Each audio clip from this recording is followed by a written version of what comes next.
Morning student, today we will start our theme first from the beginning of time. समय की शुरुआत से.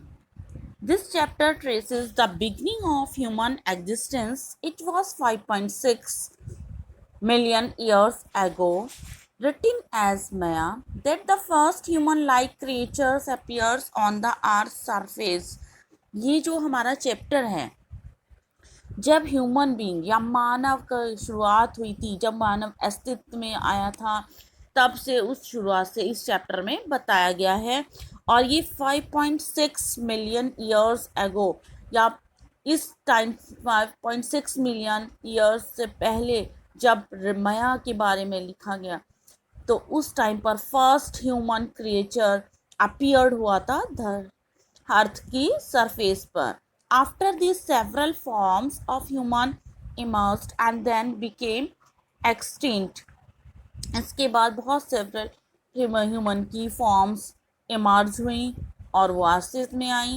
Human being resembling us originated about 160,000 years ago. During this long period of human history, people obtained food by either scavenging or hunting animal and gathering plants produce. इस दौरान, इस लंबे period में मानव इतिहास में जो लोगों ने फूड ऑब्टेन किया, जो मानव के द्वारा या लोगों के द्वारा फूड ऑब्टेन किए गए, हंटिंग एनिमल्स को या जानवरों को मार कर या प्लांट्स प्रोड्यूस को गैदर करके इकट्ठा कर उससे ही मानव इतिहास को माना गया. They also learn how to make stone tools and to communicate with each other. ये इस समय उन्होंने सीखा कि किस तरह से स्टोन टूल्स को बनाया जाए और एक दूसरे से कम्युनिकेट या बातचीत की जाए. Although other ways of obtaining food were adopted later, hunting gathering continued. Even today there are hunter-gatherer societies in some parts of the world. हम ये देखते हैं कि फूड ऑब्टेन करने के डिफरेंट जो उनके तरीके थे अडॉप्ट करने के, हंटिंग गैदर भी उनका कंटिन्यू चलता रहा. इवन यहाँ तक कि आज भी संसार की बहुत सारे ऐसे पार्ट्स हैं जिन सोसाइटीज़ में हंटर गैदर्स हैं. This make us wonder whether the life style of present day Hunter gathers can call us anything about the past. इस तरह से हम देखते हैं कि जो इनका पास्ट है, इनके बारे में जो भी हम जानते हैं या जो भी हमने इनका लाइफ स्टाइल को प्रेजेंट डे में कलेक्ट किया है, उसके बारे में हम पास्ट में जानने की कोशिश करते हैं. Discoveries of human fossils, stone tools, and cave painting help us to understand early human history. Each of these discoveries has a history of its own. जितनी भी मानव फॉसिल्स के बारे में या स्टोन टूल्स और केव पेंटिंग्स के बारे में डिस्कवरीज की गई हैं, तो हमें उन सब के से ही अर्ली ह्यूमन की जो हिस्ट्री है उसको जानने में हमें हेल्प मिलती है. और हर एक की डिस्कवरी का अपना इतिहास है.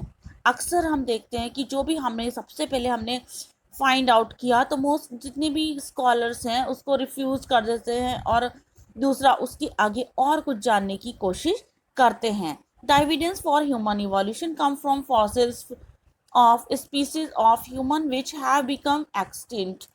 जो ये फॉसिल्स हैं जो उन्हें एविडेंस के रूप में मिले हैं, उसको इवोल्यूशन करके जो फॉसिल्स उनकी डेट के अकॉर्डिंग उनके केमिकल को एनालाइज करके उनकी डेटेड को वो जानने की कोशिश करते हैं. स्कॉलर्स अक्सर एक्सेप्ट करते हैं कि ये 200 ईयर्स एगो सबसे पहले जो डिस्कवरी की गई थी विद्वानों के द्वारा, वो 200 साल पहले की गई थी. और इनमें जो टूल पेंटिंग और जो भी उनको वहाँ के एविडेंस मिले हैं, उसको सबको इंक्लूड करने के बाद उन्होंने मानव की डिफरेंट फॉर्म्स को कनेक्ट किया है. और बाइबल जो में सब ओल्ड टेस्टामेंट बाइबल में जो उन्हें सबसे पहले जो उन्होंने इसके बारे में जाना, उसको भी ओरिजिनल रूप से एक क्रिएटेड बाय गॉड या मानव की रचना के रूप में उसको स्वीकार किया है. इस तरह से जैसे आपको रिकवरिंग फॉसिल्स इस पेंटिंग में भी आपको शो किया गया है कि किस तरह से उन सबको जान के उनको जो लोकेशंस है उसको फाइंड आउट करने की कोशिश की गई है। पेंटिंग पेनिस्ट्रेटिंग प्रोसेस इसमें इस पेंटिंग में शो किया गया है। 24 November 1859 when Charles Darwin on the origin of species was published marked the landmark in the study of evolution। जब 24 नवंबर 1859 में चार्ल्स डार्विन का जो ओरिजिन ऑफ स्पीसीज पब्लिश्ड हुआ था तो उसको भी लैंडमार्क के रूप में, स्टडी के रूप में, इवोल्यूशन के रूप में उसको माना गया था। Darwin argued that human had evolved from animal a long time. उसने डार्विन ने ये भी आर्ग्यूड किया या ये भी बताया कि जो ह्यूमन बीइंग है लॉन्ग टाइम तक एनिमल के रूप में रहा है। The story of human evolution are precursors of modern human being. इसमें आपको डिफरेंट शेप्स दिख रही हैं। लुक एट दीज 4 स्कल्स अब belong to on an ape. जो ए है आपका बिल्कुल ऐप टंगूर की तरह दिख रही है, ऐप की तरह। B belong to a species known as Australopithecus. Next C belong to a species known as Homo erectus literary upright man. D belong to a species known as Homo sapiens literary thinking wise man to which all present day human being are belong।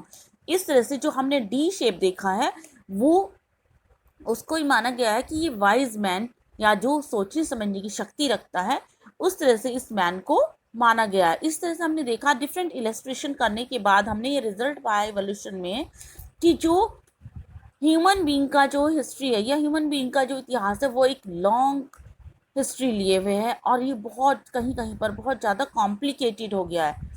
और इसकी questions को जानने के लिए हमें different datas को जानना होगा, उसके डेवलपमेंट जो इम्प्लीकेशंस हुए हैं, जो वो आपस में क्या क्लोजली हैं, आपस में क्या उनका इन एविडेंस का क्या कनेक्शन है, इन सब के बारे में भी हमें जानने की कोशिश करनी होगी। About subsequently about 24 Maya there emerged a subgroup amongst primates called hominids. This include ape and much later about 5.6 were evident of first hominids. While hominids were have evolved from hominids and share contain common feature, उनकी common feature थी। Different hominids have smaller than brain than hominid. The quadrupeds walking on the fours, और जो क्वाड्रप्स है उसके बाद वो 4 मतलब अपनी 4 पैरों पर चलते थे। 4 limbs. Hominids by contrast have upright posture and bipedal in bipedal locomotion walking on 2 feet। It means कि उसके बाद वो 2 पैरों पर चलने लगा और उसकी बॉडी भी फ्लेक्सिबल थी।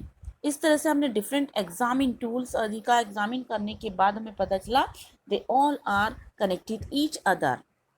2 लाइन्स और एविडेंट, बहुत सारे से हमें एविडेंस भी मिले हैं डिफरेंट प्लेसेस पर। उन सबको कनेक्ट करके हमने इन सब के बारे में जानने की कोशिश की है कि ये 5.8 मिलियन ईयर्स एगो ये फॉसिल्स हमें मिले हैं।